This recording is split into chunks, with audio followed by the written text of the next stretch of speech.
Hey, what's going on, everybody? Justin here, and in this video I want to share some of my, books that I've acquired over the course of like half a year or something like that since my last book haul video. I've decided to split it into two just so it's not one big, giant, long, boring slugfest, essentially. This one's going to be mostly the books I bought on a vacation where I went down East Maine and stuff. And then the other half will be a bunch of books I got from a used bookstore, so like a used book haul, which I do. The vast majority of my books actually are used. I'd say over 3/4 are. Anyways, but yeah, I got a handful of books. They might not really be for everyone, as you will see, but there are 2 autographed ones, so that's kind of cool too. So yeah, let's just go ahead and get started. First up, we have The Beginning Naturalist, Weekly Encounters with the Natural World by Gail Lawrence. I thought this one just looked really cool. I saw the title here at a used bookstore. The Beginning Naturalist. You got the woodcut just kind of like pen illustration with like the green, just simple, plain, just looked really nice. Plus, The Beginning Naturalist. I don't know. Am I like that not humble? Or I'm gonna say I'm probably not like a beginner anymore, but I mean I have a literal like 2 or 3 shelves of like field guides and stuff that I like. Yeah, it's always good to just kind of get down back to basics and everything. And what this book does is she almost does sort of like journal entries. I think she had 50 or 52, like one for each week of the year. She kind of vaguely goes by the season, starting with winter, I believe. But she has little articles on like just different things like fireflies, like chipmunks, goldfinches, different things that you're going to see throughout the year. She's from, I want to say this was a New England one. I can't remember if it was Massachusetts. Oh, I should have remembered that. I actually read this one a while ago. I can't remember exactly which state she was in, but besides that, she also includes a few things that are kind of more generic, such as like soil, how's it being created, and things to kind of like look out for over the course of the year in regards to that. But like I said, it's always good to kind of just be thinking about the basics and fundamentals and things, like different like bird migrations, stuff like that. I always think it's fun. It's kind of like what I do around the house and stuff.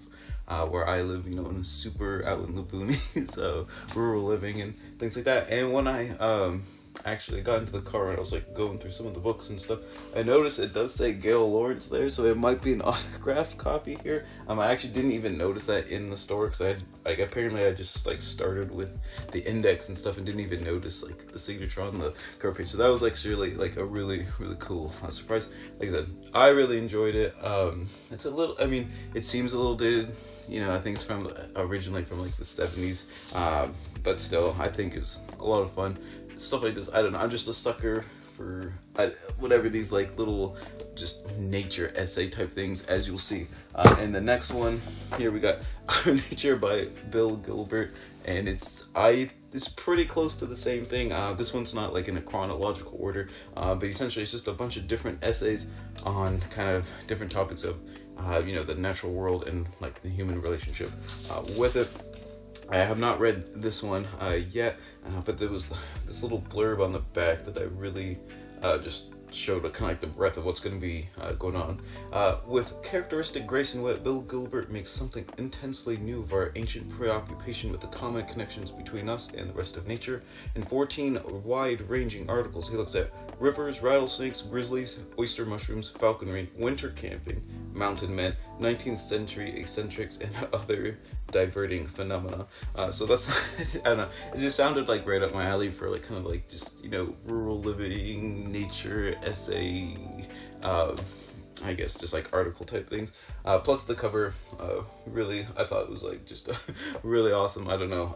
I'm kind of also a sucker for like when you have like the highlight, like, the monocolor, type thing going on. But there are two like, I guess, essay books, and let's just say that's not the end of the essay books. Before we get going too much farther, I should say.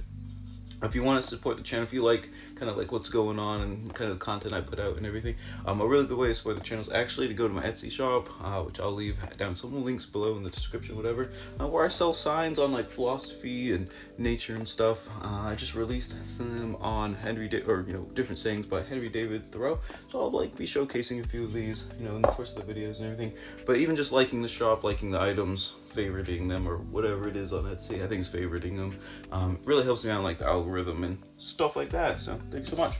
Next up, we actually have two. I might as well just show them both at the same time. We got Nature Notes from Maine, Puffins, Black Bears, Raccoons, and More, and that's volume 2. And Nature Notes from Maine, River Otters, Moose Skunks, and More. Both of these are by Ed Robinson. Actually, I might as well just, I'll hold up the Loom. Both these books are written by Ed Robinson. Just reading some of the bio and stuff. Originally from New York, he's kind of like a transplant to Maine. Kind of fell in love with the area and everything. And as reading through some of the stuff while I was in the oldest bookstore in Maine, Sherman's Down East Bookstore. I don't know what the second part is, but Sherman's. It's the oldest like book chain in the state of Maine. Anyways. Going off on a tangent here, all the proceeds from the book, all the royalties from the books and stuff, go to, I think, like Harpswell Conservation Society, which is a town on the coast of Maine, down there. So I thought that was a really cool kind of, all the profits kind of go to buy land for conservation, habitat protection, all that stuff. These are just a bunch of books on, as you can guess from the subtitles, just different plants and animals and flora and fauna of the state of Maine. Kind of just different little stories that, the author, has had with encounters with them, whether that's with, bears, lynx, things like that. I find it really cool just because I can kind of relate to some of them not so much. Just because of where I live, and when I tell people I live in Maine, it's funny, like when I'm taking a vacation down there, they go, "Oh, where are you coming up from?" And I'm like, "Actually, I'm coming down because I'm from way north of here," and everyone gets all confused. But anyways, I find like I said, these nature essay collections just awesome. I don't know, I'm just a sucker for them. I don't know, maybe you guys enjoy them too. Next up, we have two field guides, which were the books I was kind of like, I don't think anyone else is gonna care, but I might as well show them. Grasses and Rushes of Maine, a field guide by Glenn Middlehauser, and a whole slew of others. And this is what you would expect, just a giant field guide of all the different Poaceae of Maine, plus the rushes. Apparently sedges aren't included. I'm not really sure there what's going on there, but super high quality. As you can see, the different keys at the front of the book. Not that I'm gonna like read off all the keys and all that kind of stuff, but anyways, you use field guides to identify stuff. I know grasses and sedges and stuff might not be the coolest thing. What did I say? Sedges, rushes, not sedges. Very close. I took a plant taxonomy class in college. I know what I'm talking about sometimes. But anyways, like I said, these ones are really high quality. And there's I think there was a group of 4 of them.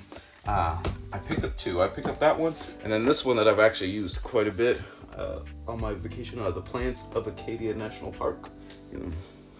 Wearing the shirt to kind of go along with that and everything. Took a couple photos on my Instagram, me like using it like up on some of the mountains and stuff. Not so subtle plug for the Instagram and all that stuff.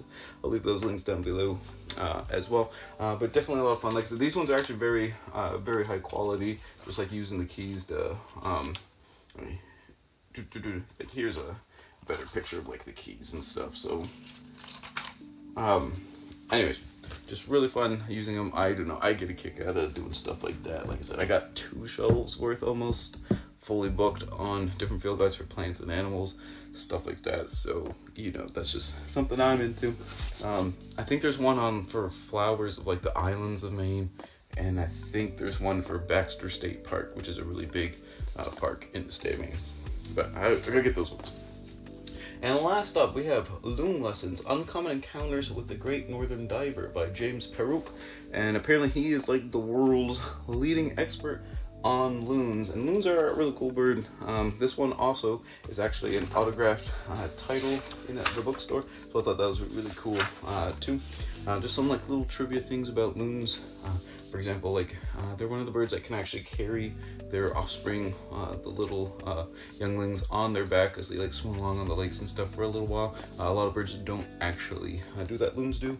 And loons actually have fairly solid, dense bones. Most birds have the air sacs in their bones that helps them keep them lighter, so it's more efficient for flying, and keeps them lighter, so it's easier to do and whatnot. But loons are actually pretty heavy for their size because of their stronger bones. But I don't know too much about looms in particular, but they really are beautiful creatures. And if you've never heard like a loom call, definitely like look it up on YouTube or something. It's like really weird, but kind of cool at the same time. Really hard to explain.